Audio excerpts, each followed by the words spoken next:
So right now what I'm doing is I'm throwing a Texas rig. Got a 1/4 ounce slip sinker on it, and I'm just kind of floating along this parallel of this bank right here. Just trying to see if there's anything in these little pockets of shade.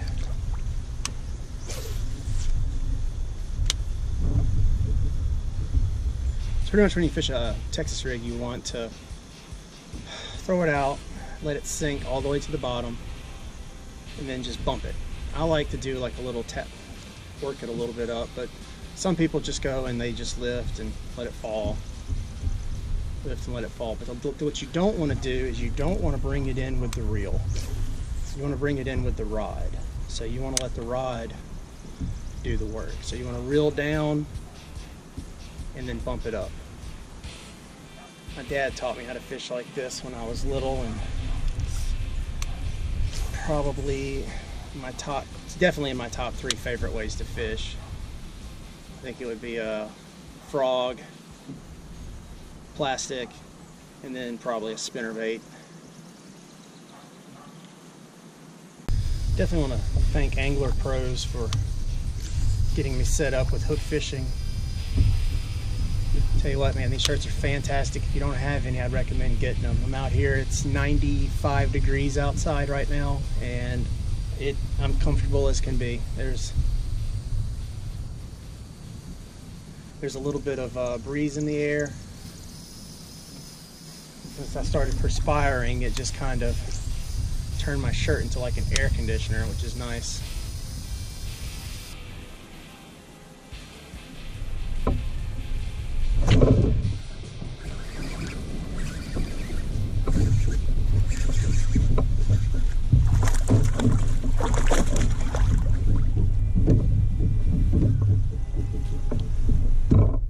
Missing an eye, fella. There you go. Boxed up lures. Check them out. Look at that. Missing an eye. I don't even know how I saw it.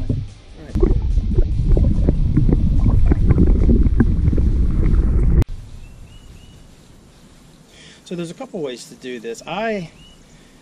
For one, you want your bait to be nice and straight on the hook. You see that right there?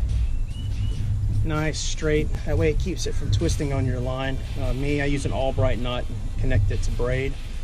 But if you're using just straight mono or fluorocarbon or something like that, you really don't want your line to twist, because that'll really just give you a bad day. So one way to do it is just to sink it into the worm, and I like to sink it to where I can just feel the tip of the hook right through the worm. If I tap that side right there, I'm just going to barely feel that hook. Some people, they'll go through all the way. So if you wanted to do that, you would just kind of line up the hook and the worm together, see where it's at, and just put your finger right there, and then just pass it all the way through, and then you would just skin hook it just like that, and then that's just as effective. I've done it this way for a long time, and I just like sticking with what works for me. Either way though, it's not going to hurt you to try it either way.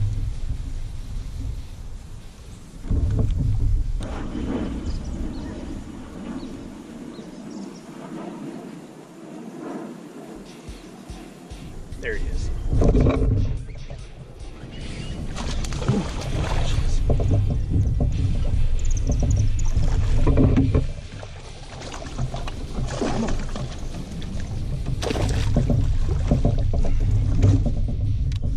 And there you go. That's what happens. You're out here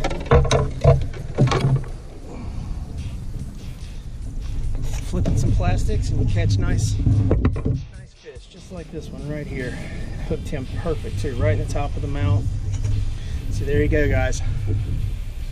Throw that plastic out there, let it sit a couple times, bump, bump, bump, set the hook. Get them in there, get them strong.